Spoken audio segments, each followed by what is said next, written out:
టీవీ5లో ఒక డిబేట్ జరిగింది. దాంట్లో ఏంటి అంటే TV5 Sambasivarao cricketer MSK Prasad గురించి తెగ చెప్తున్నాడు. అసలు ధోనీకి, విరాట్ కోహ్లీకి అసలు గత 25 సంవత్సరాలుగా ఇండియన్ క్రికెట్ టీంకి ఏ బాల్కి ఎలా ఆడాలో, లేకపోతే ఏ బాల్ని ఎలా వేయాలో, ఏ బ్యాట్తో ఏ బాల్ని ఎలా కొట్టాలో చెప్పడంలో దిట్ట ఎంఎస్కే ప్రసాద్ అని చెప్పేసి చెప్తున్నాడు. అది ఎందుకో మాకు అర్థం కాల.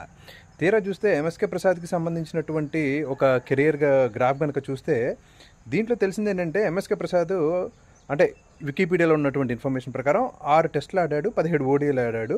6 టెస్టుల్లో 106 రన్లు, 1 డేస్లోనో 131, టాప్ స్కోరు టెస్టులోనేమో 19, 1 డేస్లోనేమో 63. ఇంతటి దానికి బౌలరు ఎంఎస్కే ప్రసాద్ కళ్ళల్లోకి చూసేవాడు. కళ్ళు ఇలా తిప్పితే లెఫ్ట్కి వేసేవాడు, ఇలా తిప్పితే రైట్కి వేసేవాడు, ఇలా అంటేనేమో పైకి వేసేవాడు, ఇలా అంటేనేమో కిందకి డెడ్ బాల్ వేసేవాడు. ఇవన్నీ ఎదవ సోది మాటలు ఎందుకు?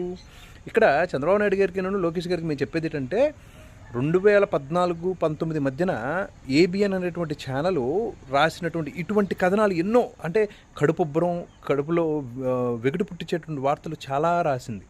అలాగే ఇప్పుడు టీవీ5 తయారైంది. దాంట్లో సాంబ వాడి యాంకరింగ్ మీరు ముఖ్యంగా కట్టడి చేయాల్సింది ఏంటంటే ఇటువంటి వాళ్ళని కట్టడి చేయండి.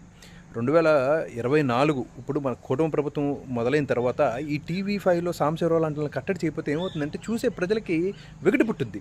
అంటే చిన్నబాబు చెయ్యి వేస్తే మాస్, షర్ట్ వేస్తే మాస్, ఓకే అది అయిపోయింది. అప్పుడు అలాగే లేపి నాశనం చేశారు. ఇప్పుడు కూడా అలా చేస్తానంటే కనుక ఖచ్చితంగా దొబ్బులు పడతాయి.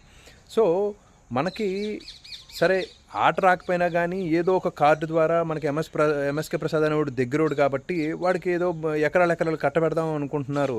అందుకని చెప్పేసి అసలు ఆట రానటువంటి వాడిని తీసుకొచ్చి ఆంధ్రప్రదేశ్ జనాలు నెత్తి మీద రుద్దే ప్రయత్నంలో భాగంగా ఈ టీవీ5 ద్వారా ఇటువంటి ప్రోగ్రాం జరుగుతుంది అని చెప్పి మాకు అనుమానంగా ఉంది. ఆట రానోని తీసుకొచ్చి కోహ్లీతోనూ ఎంఎస్ ధోనితో పోలిస్తారేటండి బాబు.